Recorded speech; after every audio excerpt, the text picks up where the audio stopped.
June 24, 2016. The results of the referendum are announced and the world is left stunned. 17.4 million citizens of the United Kingdom made known that they wanted out of the European Union. Most prognosticators had foretold a decisive victory for the Remain side, the side which lost by nearly 1.3 million votes. No one knew what to expect next. Questions on customs, tariffs, treaties, and more desperately needed answers. Nearly 3 years later, and with deadlines looming, those questions remain unanswered.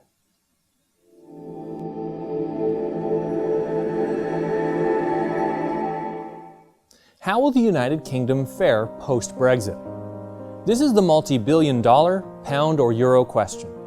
Many of those who supported and campaigned for Brexit billed it as a cure-all which will leave the United Kingdom near problem-free in short order. Many of those staunchly opposed to Brexit have been forecasting certain disaster.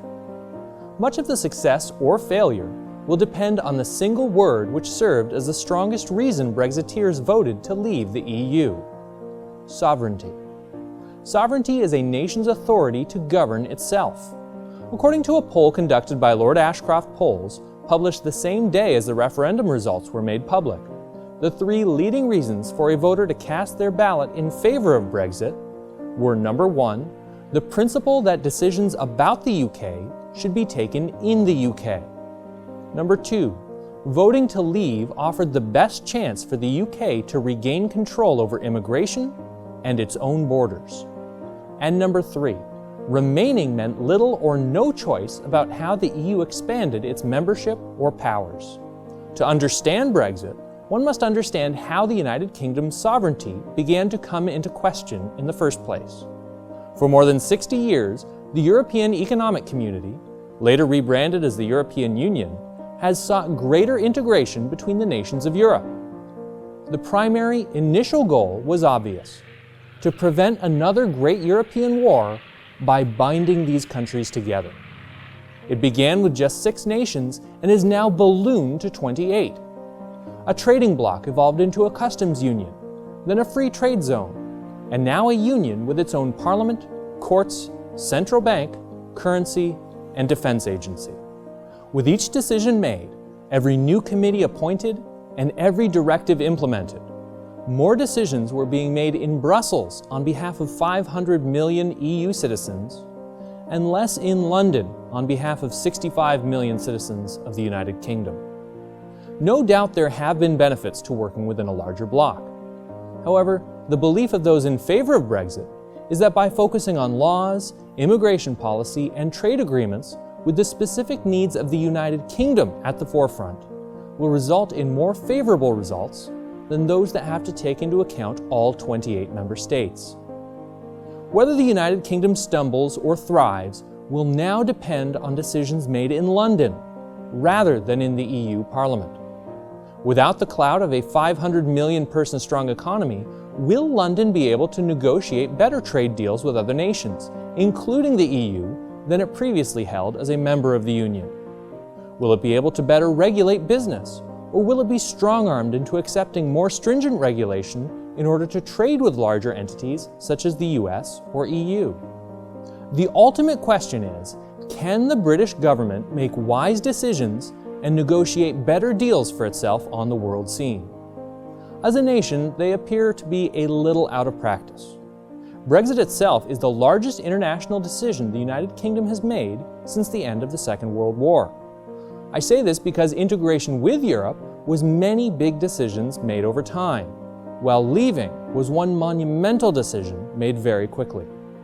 In the 2 years following the triggering of Article 50, the declaration to Europe that the UK intended to be out in 2 years, Prime Minister Theresa May has negotiated with Europe to decide just what Brexit would look like.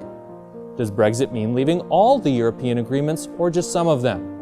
The ones it does leave, are they left immediately or with a transition period? What happens with the Ireland-Northern Ireland border? The problem is, she also had to get her plan through Parliament in the UK, where it was voted on and failed 3 times. The third failure occurred despite May's promise to step down from office if MPs agreed to her deal. A no-deal Brexit is becoming increasingly likely.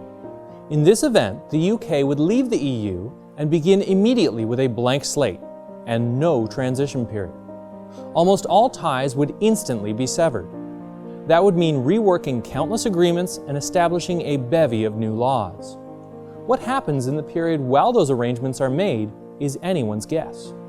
This uncertainty has already pushed the banking firms Barclays and Lloyds to investigate shifting portions of their operations onto the continent. While some are pushing for a no-deal Brexit, believing it will ultimately provide the UK with the level of sovereignty it desires, the short-term prospects for such an event will no doubt be messy. An integrated economy cannot be deintegrated overnight.